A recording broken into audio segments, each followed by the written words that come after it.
Welcome back to Toriko Anime Review. This is part 6. This one I'm covering the 4 Beast arc of the series, which is only just 10 episodes, and it adapts chapters 194 to 209. Yeah, these 4 Beasts, yeah. Well, pretty much when this thing starts out, it's the 4 Heavenly Kings on top of the Gourmet Towers having a big, humongous feast, and Gourmet Town being virtually abandoned. Yeah, there's like no people in sight, with the exception of Komatsu. Well, there's Komatsu, Reen, of course, Terry Cloth, Queen, Kiss, and the chef who owns the restaurant on the 330th floor of the Knife Tower of the Gourmet Towers. You have like 330. That's taller than buildings in real life. 330 stories tall. Wow, that must, yeah. Also in this arc, they confirmed like what the world population is in Toriko. You're not gonna believe what the world population of Toriko is. The world population of Toriko is 30 billion people.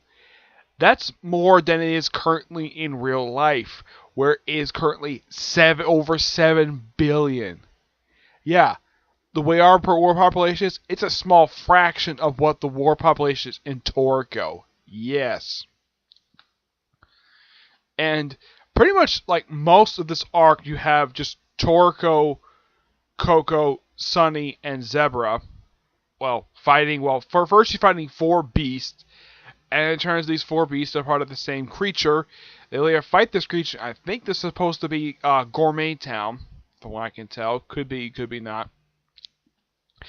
And the fight lasts for a good long while. I mean, first before they even show up, before you even have the fight between the 4 Heavenly Kings and the 4 Beasts, these 4 Beasts destroy a lot of stuff that's seen throughout the whole series.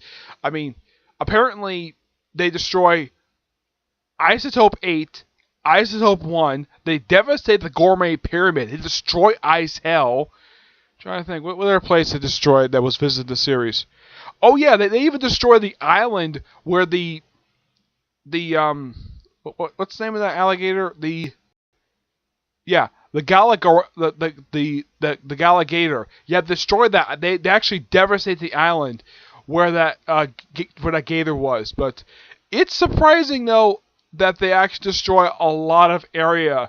It seems like with this particular arc, it seems like almost every place that was visited throughout the course of the series was destroyed or at least devastated by these things. And it's mentioned by the end of the arc that all 8 isotopes were all destroyed. Yeah, all 8 of them. And their environment, the ecosystem, pretty much almost virtually destroyed. I'm like, wow. Talk about a bit overkill, and this is probably, to date, the biggest arc of the whole series. Though at the time when this probably arc came out, the Cooking Festival was actually, by far, probably one of the biggest arcs overall. Yep. Let's see, what else? And before they actually take on the 4 Beasts, they take on the military! And they destroy him like they do in kaiju movies, like, destroy him like that. Yep. Also, Topley pops up in here. He doesn't do very much in here.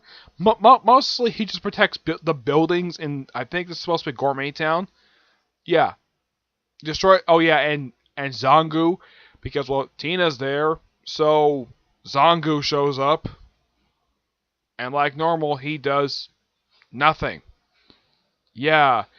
I'm kind of like, can we please have a time whenever Tina shows up and Zangu, I mean, it seems like almost every time that this guy shows up, well, it seems like ever since he first showed up in the Puffer Whale arc, this guy has been showing up constantly, on a constant basis. Oh, there's one thing I forgot to mention in the previous video, that started episode 99, they actually changed the opening title. Yeah, the song changed from Guts, Guts, Guts to, I think it's like Shock. Yeah, I think that's what, I believe that's what it is. Let me look it up here. But that is, I believe that's the name of the song. But it's an interesting song. They start off with the visuals like, you have like a little black and white thing of like most of the characters, and then you have Toriko and Komatsu. Then you have Coco, Reen, Sunny, Zebra, and then it's Tina, and the three of the four pets. Also, Zebra in this arc, he gets a horse, which, as far as I know, the horse only pops up for this one arc. Oh yeah, and the horse does nothing, absolutely nothing.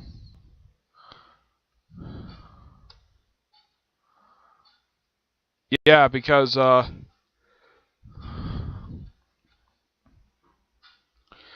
Zebra tells the horse to not interfere.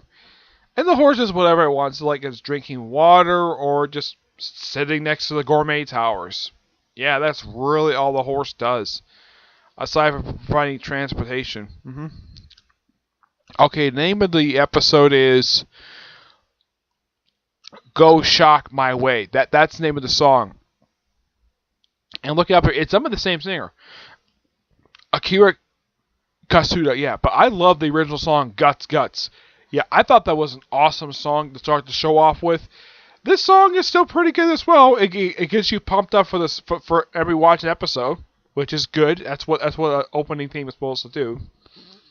Yep. So, well, kudos for the animators for seeking out the same singer for a new opening song. Yep. I'm trying to think, there was anything else this arc I forgot to mention. Let's see. Oh yeah. Now, Top Blade protects buildings which this 4-beast thing is destroying. Now, they don't initially know it's actually one person until first they get a message from the president of the IGO, and Zebra stops before they get to the end. And, of course, Reen and Komatsu are curious, and that's when they bring up the whole thing that these 4 beasts are not actually 4 beasts, it's one beast, and these 4 are part of the same body. And apparently there's some mastermind behind it. In this arc, you don't find out who the mastermind is. I think you might find out later, but yeah, who the mastermind is, no one knows. Yeah, it's completely a mystery. And Topley actually follows the mastermind around, and they don't reveal exactly who this person is. Also, I have to confirm this. Chadu, I think her name is. Yeah, the chef that wears like the female outfit, the red ninja outfit. Yeah, I have looked up. This is actually a woman. Yep.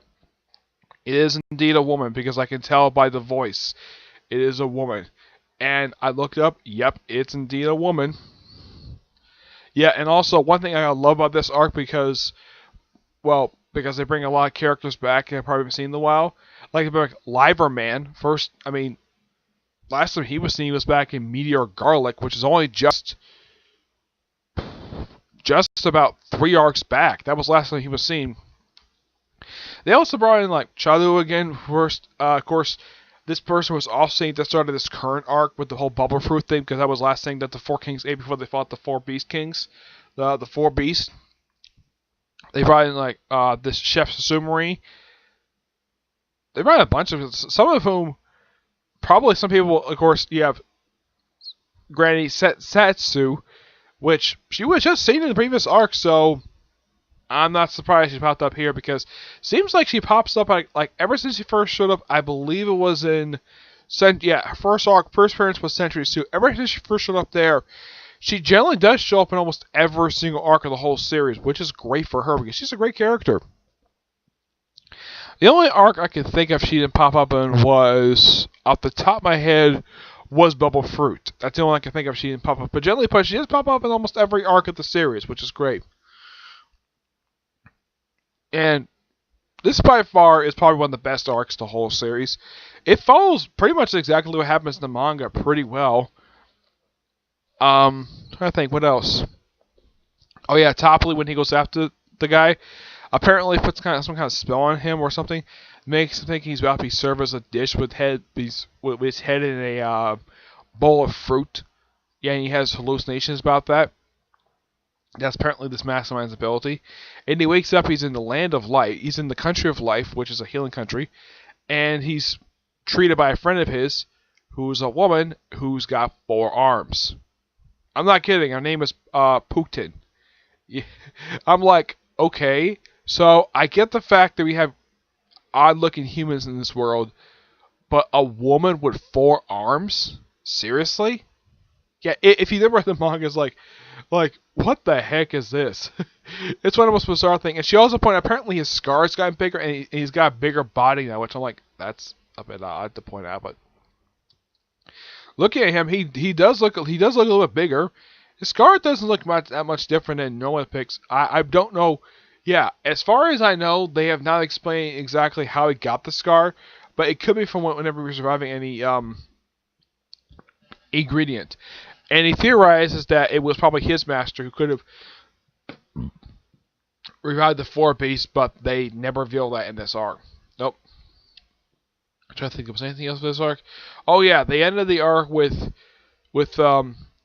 as the final episode with everybody eating like all the food from the 4 beasts, which the way this happens is that the 4 Heavenly Kings combine their appetites to this giant energy ball and eats up it basically eats the 4 beast creature, turns into meat, but before it turns into meat, when it finishes up, like it gobbles up, like they win, and then it opens up, and like all the people that this creature absorbed all get freed. Apparently, they were never absorbed, they were never like digested or anything. It just stayed in the body. They all got free, and of course, Sunny leashes hairnet. And I gotta point this out, though. This is probably the first arc of the series where Sunny and Coco have basically destroyed their shirts during an arc. I know Toriko has a notorious reputation for doing this throughout almost every arc. Zebra, as far as I can tell, this is the first time I think this has happened. But probably for some people who watch the series at this point, not the first time he's gone shirtless. Matter of fact, the first time we've seen the series, he had no shirt, even no pants. He was wearing just a Speedo. Yeah, and of course he still has the grudge against Toppoli for capturing him. Yeah, and Kamatsu also has this special antidote for people who are suffering poisoning, who are being almost dying from this green ring, which is lethal. And of course, this basically gets him to be in the cooking festival, which is going to happen in the next arc. As a matter of fact, the final episode of this arc is just basically, well, the first part of it just tie up a loose, just wrapping up, concluding this arc, and then it also is just a prelude to the final arc of the anime. Yeah. Well, otherwise though, this was one great arc of the series. Let's see, was there anything else I forgot? Nope, nothing else I forgot. That's pretty much it. So that's it for this video.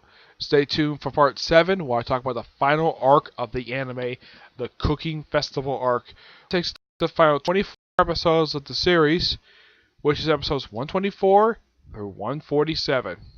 Yep. And I'll definitely see you all in the next episode. Bye.